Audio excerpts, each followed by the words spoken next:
Hey folks, welcome back to the Mr. Global channel.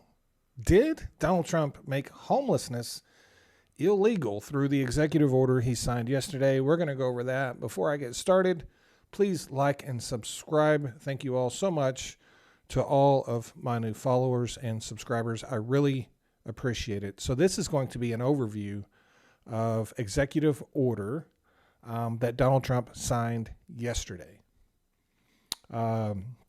Donald Trump issued an executive order titled Ending Crime and Disorder on America's Streets. And I've seen a lot of content on social media this morning and this early afternoon of people saying that Donald Trump made homelessness illegal. Now, first of all, he can't really do that through an executive order, but there is a lot of ways, there's a lot of nuance where an executive order, if held up by the courts, and it will be challenged by courts, there's a lot of things the president can do to basically create an environment or a situation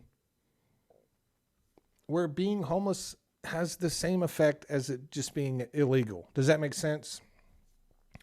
Without coming out and saying it's illegal, he can implement policies that have the same effect.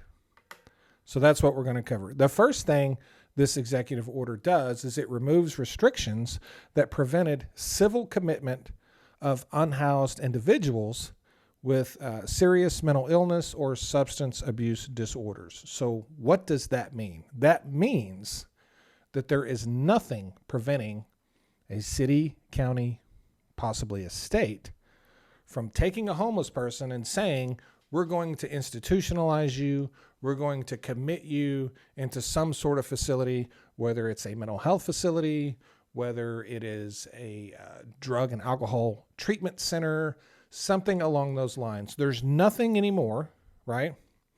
There's no restrictions on what I would assume would mostly be local city governments from taking people off the street and sticking them in institutions. There's nothing to prevent them from doing that anymore if this executive order holds up. In addition to removing those restrictions, he is redirecting federal funding to states and cities that implement these institutional or assisted outpatient treatment, right? They penalize public camping, loitering, drug use, track sex offenders living on the streets. Basically, the cities and states that do what he wants, right, by institutionalizing people that are on the street, he is redirecting federal funding to those places, which is going to give them a lot of incentive to do just that. If you want the money, get the people off the streets, get them in some type of institution.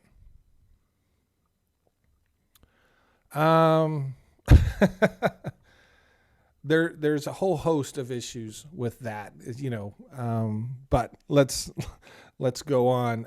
Reversal of legal restrictions. The order specifically instructs the Attorney General Pam Bondi to seek reversal of judicial precedents and dissolving consent decrees that limit involuntary civil commitment of individuals deemed a threat to themselves or others, paves the way for municipalities to rehouse unhoused people in mental health or addiction treatment facilities without consent. That's basically restating what I just stated. And then number 2, redirects federal grants. Federal agencies, Health and Human Services, HUD, the DOJ, and Transportation are ordered to prioritize grants for jurisdictions that enforce bans on public camping, squatting, loitering, and open drug use. I feel like, isn't open drug use already banned? Isn't it illegal? Supports assisted outpatient treatment, civil commitment, or institutional care. Once again, we're going to give the cities the money that will clean up the streets and institutionalize the unhoused with or without their consent. Being institutionalized without your consent is, in effect, imprisonment. Isn't it? It's in effect imprisonment, yes. And of course, this executive order has support from some and criticism from others, as does all executive orders, I assume. CBS News reports that the order aims to clean up streets, restore public order through institutionalized care for individuals experiencing homelessness, mental illness, or addiction.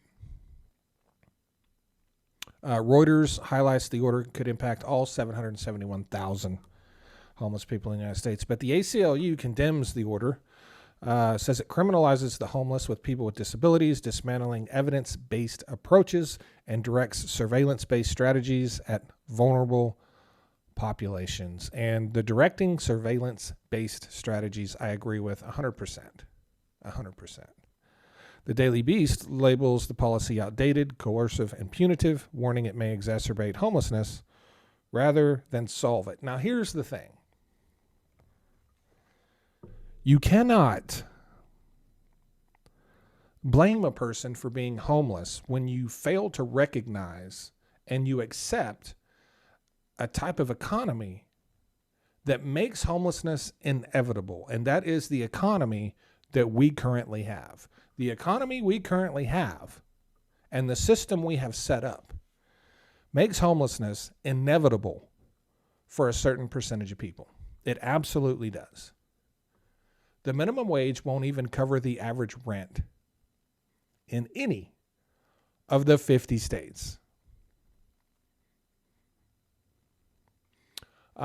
We have allowed corporate landlords to buy up all the housing in this country, causing rents to skyrocket. Utility bills are over 10% now of a person's total income easily. An emergency room visit. The majority of families in this country are it's not even a catastrophic event. It's a catastrophic event because it will create homelessness, but it's not something that should be a catastrophic event. Having to go to the emergency room should not turn into a catastrophic event that causes homelessness. That's not a thing that should exist in the world's richest country. But it does. Going to the emergency room for a simple thing can now be a catastrophic event because it can cause homelessness. This is the economy we live in. We have built a system, an economic system, where all of the money flows to the top. And we call ourselves exceptional. American exceptionalism is just a nice way of saying, hey, look at how much money our richest people have. That's literally what American exceptionalism means because it completely disregards 95% of the people in this country. If you ask someone for an example of American exceptionalism, particularly a conservative, they would probably say Donald Trump, Elon Musk, some other stupidly rich person. That's what they would highlight as American exceptionalism. There's nothing exceptional at all about that. They hit the lottery. Everyone in this country that works really hard should have access to housing and a life, and not like just because a few people got lucky, you know. It completely, Elon Musk doesn't work harder than anyone else. You know, you take the hardest working guy at some factory, he works as hard as Elon Musk. Elon Musk got lucky. He took some risks and he got lucky. That doesn't make him exceptional. Okay? It makes him rich. It makes him lucky. Because there's 10,000 other Elon Musks who tried to do exactly what Elon Musk did and didn't get lucky and failed. Some of them probably are homeless. So does this make homelessness illegal? I don't know. Let me know what you think in the comments section. Thank you all so much for supporting my page. I'll be back in a little bit. Thanks.